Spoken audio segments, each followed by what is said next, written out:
everyone, welcome back to another episode of Editing 24/7.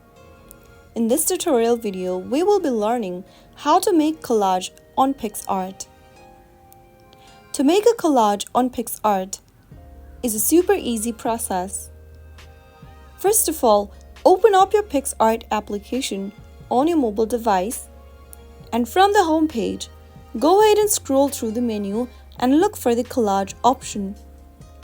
After clicking on collage, go ahead and select your images that you want to create a collage for.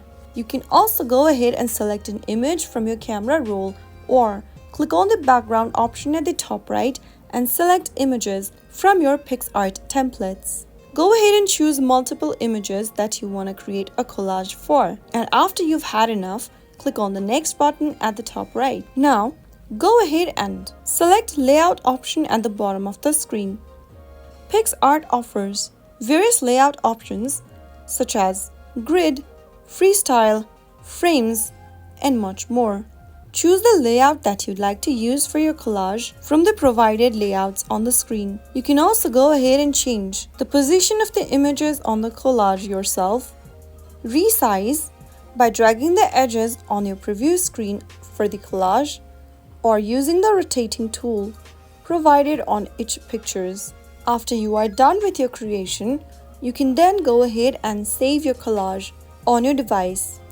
If you want to enhance your collage with filters, effects, or stickers, you can also go ahead and add effects, shapes, text, photos, etc.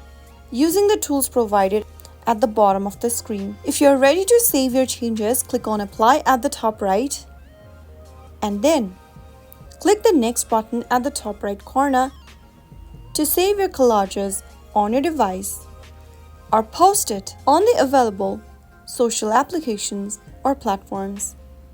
So that is how you will be able to create collages on PicsArt. I hope the tutorial was helpful to you.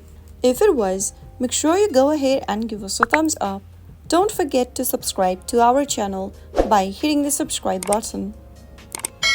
Press the bell icon so that you'll never miss another upcoming upload from us. I will be back again in the next video. Thank you for watching.